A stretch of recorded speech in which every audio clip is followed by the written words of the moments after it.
KSKTU Cherpu area കമ്മിറ്റിയുടെ ആഭിമുഖ്യത്തിൽ PK Kunjachan ദിനത്തിന്റെ ഭാഗമായി അനുസ്മരണ പ്രഭാഷണം സംഘടിപ്പിച്ചു.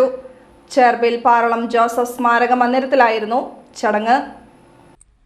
KSKTU Cherpu area secretary KC Ramesh ഉദ്ഘാടനം ചെയ്തു. പാടശേഖരങ്ങളിൽ സമരം നടത്താൻ വേണ്ടി പ്രക്ഷോഭം ആരംഭിക്കും. ആ സമര കേന്ദ്രങ്ങളിൽ വന്ന് അവിടെ ജമ്മിമാർ ആ തൊഴിലാളികളെ ക്രൂരമായി മർദ്ദിക്കുക.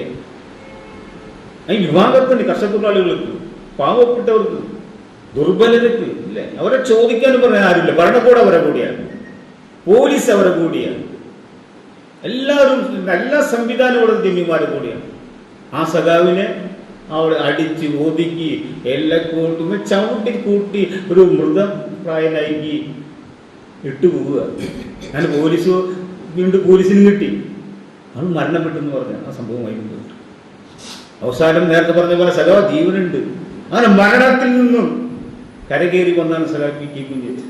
അങ്ങനെ കേരളത്തെ കർഷകത്തൊഴിലാളികളെ സംഘടിപ്പിച്ചുകൊണ്ട് കൂലിക്ക് വേണ്ടി, മാന്യമായ കൂലിക്ക് വേണ്ടി, സമയത്തിന് വേണ്ടി സംഘടിച്ച സഖാവാണ്. ആ സഖാവിന്റെ സ്മരണകൾ നമ്മൾ ഉയർത്തേണ്ടതാണ് അല്ലേ, നമ്മൾ ഉയർത്തേണ്ടല്ലേ. കുഞ്ഞച്ചൻ പോലെയുള്ള കണാരേട്ടൻ പോലെയുള്ള പല നേതാക്കളും കേരളത്തിൽ ഉണ്ടായിട്ടുണ്ട് കർഷക പ്രസ്ഥാനത്തിന്റെ.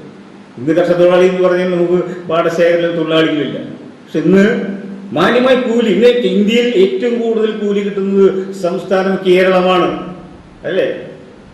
ഈ ഇവിടെ കൂലിക്ക് വേണ്ടി അല്ലേ ആരാണ് സമരം നടത്തിയത്? നമ്മള് പാടശേഖര ശ്രീനാട്ട് പറയാറുണ്ട്, സമരത്തിന് വേണ്ടി ഈ കൂലിക്ക് വേണ്ടി സമരം നടത്തുമ്പോൾ അവിടെ നിന്ന് വരിക അടിക്കാൻ.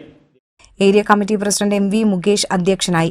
കോമളം Rajan, T Baiju, Cherpu block panchayat president Shakeela Ameer, AS Anvar, MB Sahadevan എന്നിവർ സംസാരിച്ചു.